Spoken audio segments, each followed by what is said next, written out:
यह बजट ऐसा है कि किसी को यदि कैंसर हुआ है तो डॉक्टर बोलेगा उसमें बैंडेड लगा दो, और बाकी 27 राज्य लगता है कि अब इस देश में ही नहीं है।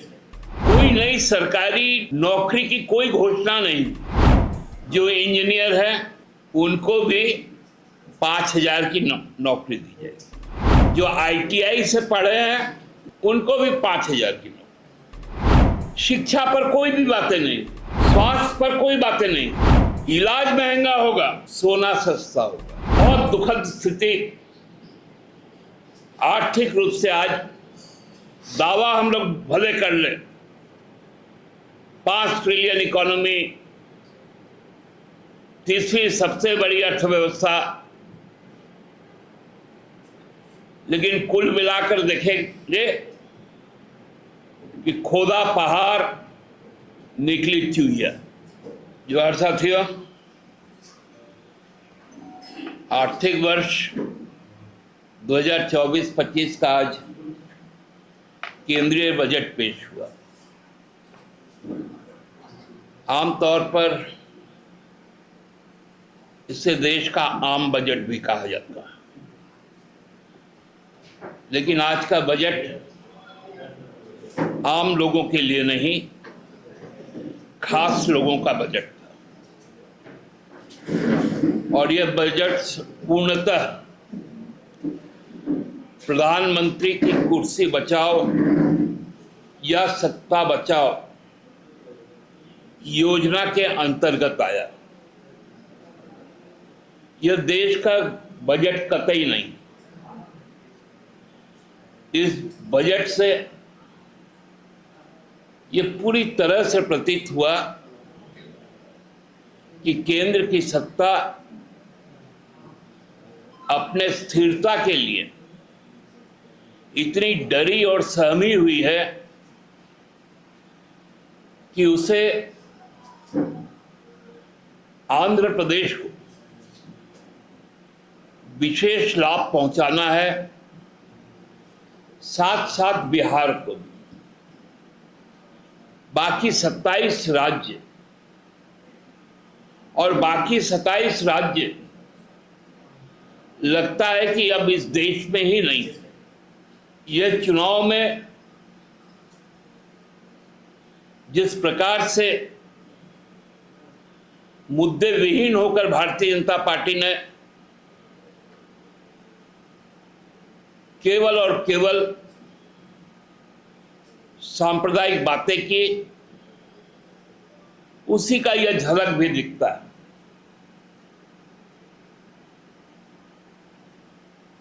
बजट को 9 हाईलाइट किए गए, 9 पॉइंट को, जिसमें सबसे ऊपर एग्रीकल्चर को रखा गया।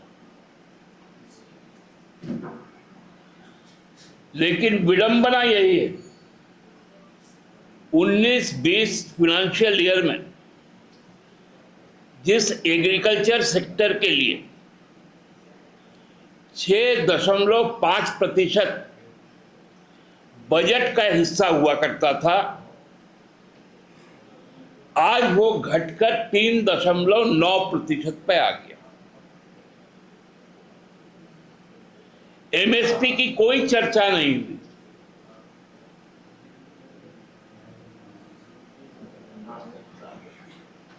जो मोटा क्रॉप है, जिससे पेट भरा जाता है, उस पर कोई बातें नहीं, केवल फल और सब्जी पर बातें, वो भी मात्र एक 5 साल का परियोजना को लेकर। दूसरा पॉइंट जो एम्प्लॉयमेंट का था, रोजगार का था। कल हम लोगों ने देखा था कि आर्थिक सर्वेक्षण जब पेश हुआ तो देश का बेरोजगारी दर केंद्र सरकार ने 3.2% बताया। लेकिन सरकार की ही ये एक सहयोगी संस्था है CMIE, centre for monitoring of Indian economy, जो रिजर्व बैंक ऑफ इंडिया को भी रिपोर्ट करती है, उनका आकलन था बेरोजगारी दर 9.2%। यही एक घालमेल है। कोई नई सरकारी नौकरी की कोई घोषणा नहीं।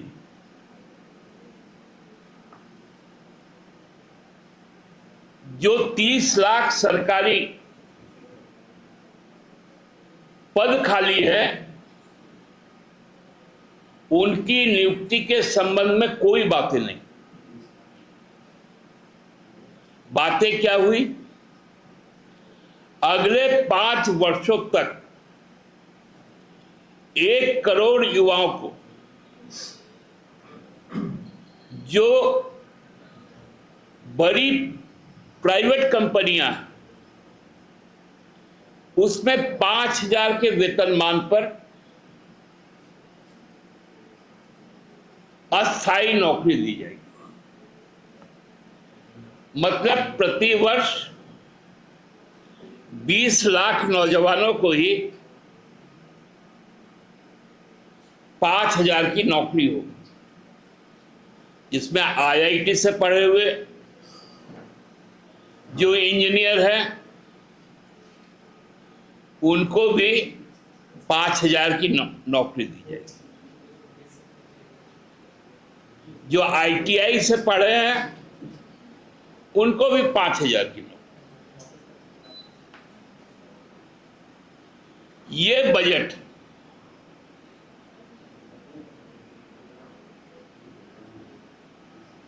पर्यटन पर, उसमें कितने रोजगार सृजन होगी, उसकी कोई परिकल्पना नहीं की गई। हम कह सकते हैं कि यह बजट ऐसा है कि किसी को यदि कैंसर हुआ है तो डॉक्टर बोलेगा उसमें बैंडेड लगा लो। मतलब घाव ऐसा भयानक है जिसमें आदमी की जीवन लीला समाप्त हो सकती है, उसको कहा जा रहा है कि तुम बैंडेड लगा लो घाव पे। उसकी सर्जरी नहीं है, उसकी केमोथेरेपी नहीं होगी। ये बजट,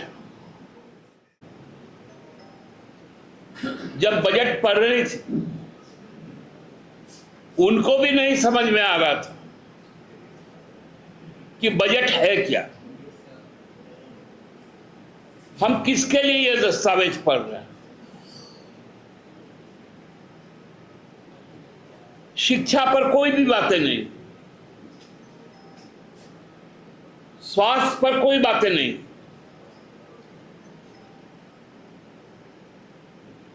इलाज महंगा होगा, सोना सस्ता होगा। लोगों को कहा गया ज्यादा से ज्यादा मोबाइल खरीदिए, और यदि एक मोबाइल है तो 4 चार्जर खरीदिए, क्योंकि उसमें दाम घटा दिया गया। महंगाई पर कोई बातें नहीं। GDP का परिकल्पना केवल सपना रह गया।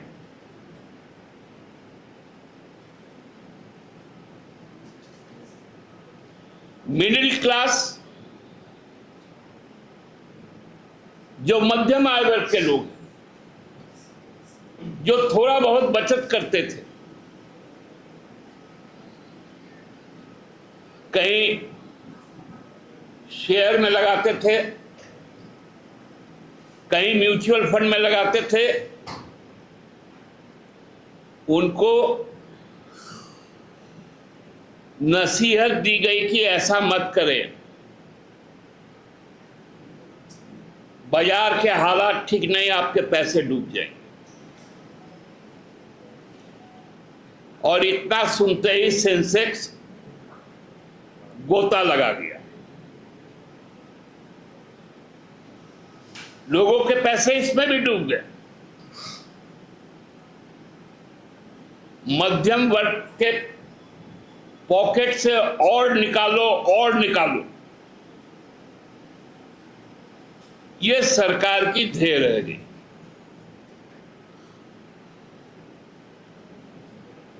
और धीरे धीरे देश 10% लोगों के हाथ में कैसा जाए, उसका यह बजट एक रोड मैप बनकर रह गया।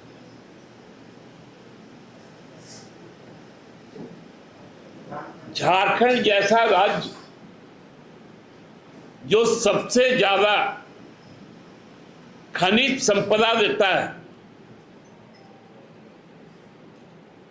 उसकी कहीं कोई आवाज नहीं उठी। महाराष्ट्र जो पूरे देश का सबसे ज्यादा जीएसटी पे करता है, उसके बारे में सोचा तक नहीं गया। केवल और केवल आंध्रा, बिहार और कुछ हद तक उड़ीसा, मतलब जहां से सरकार टिकी है, जहां जहां बैसाखी है, सरकार की विकलांगता पूरी तरह से सामने आ गई।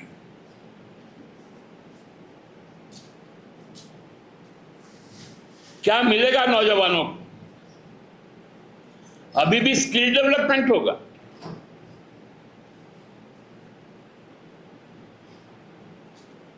दस साल से स्किल डेवलपमेंट हुए ही जा रहा है, कौशल विकास चल ही रहा है, नौकरी नहीं। बोला एमएसएमई का पुनरुद्धार हो, मुद्रा योजना 10 लाख से बढ़ाकर 20 लाख कर दी। तो 10 लाख जब था, उस वक्त मुद्रा योजना के तहत एमएसएमई क्यों कोलैप्स कर गया, जो सबसे ज्यादा रोजगार प्रदान करने वाली सेक्टर।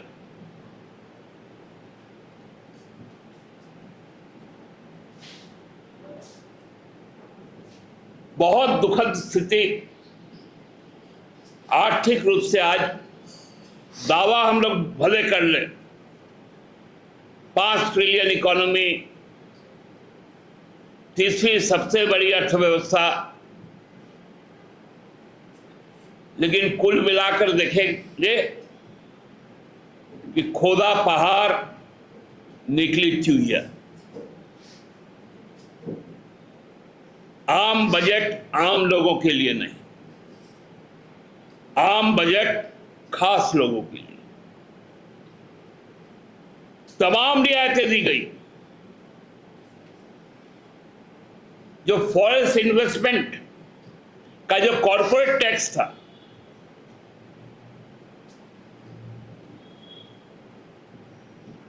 उसमें 10% की छूट दे दी गई। 35 से 25 पर ले आए।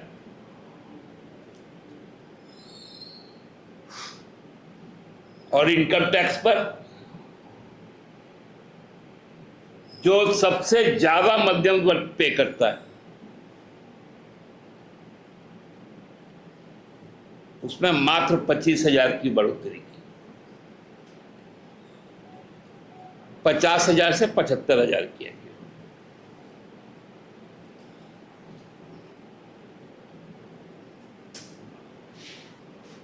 और 30% तक इनकम टैक्स का स्लैब चल गया, 5% से 30%। ये पूरे बजट को हम कह सकते हैं कि बिना सोच समझ का मात्र एक कागज में छपा हुआ दस्तावेज है।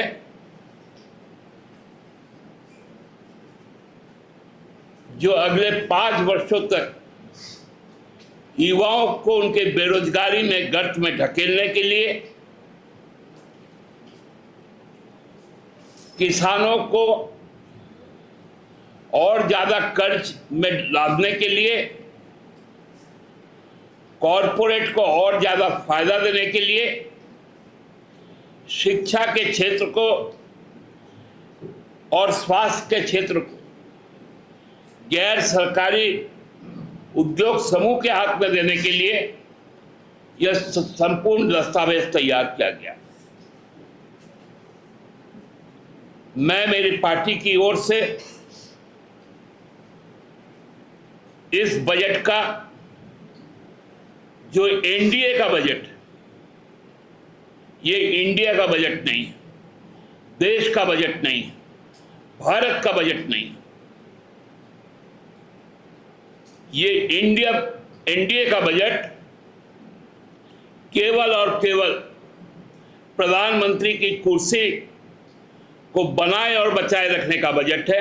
इसका घोर निंदा करता हूं और आपत्ति व्यक्त करता हूं। धन्यवाद। प्रधानमंत्री जनजाति उन्नत ग्राम अभियान की शुरुआत भी करने की कही गई है। क्या लगता है कि आदिवासियों को इसकी आगामी विधानसभा चुनाव के मित्र, आप प्रधानमंत्री जब पहला बार आए थे तो उन्होंने सभी सांसदों से खुद भी ग्राम गोद लिया था। उन गांवों का क्या विकास हुआ है वो सबको जानते हैं। उस पर जब दूसरी बार आए तो एस्पिरेशन डिस्ट्रिक्ट बोले, उसका भी क्या हाल है। अब एक नया नाम आया।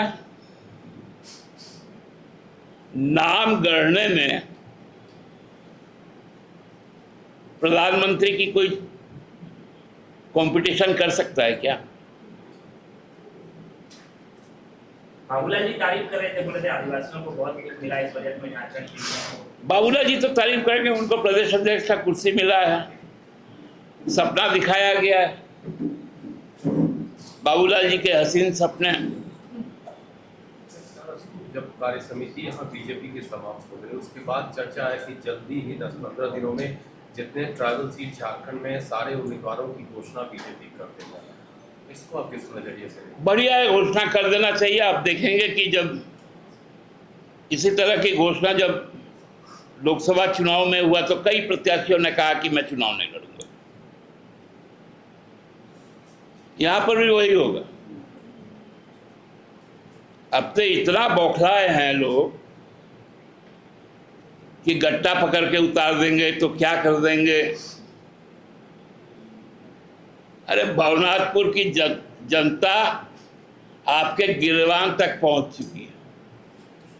जिस दिन चुनाव होगा भवनाथपुर की जनता आपको गट्टा पकड़कर विधानसभा आने नहीं देगी। धन्यवाद।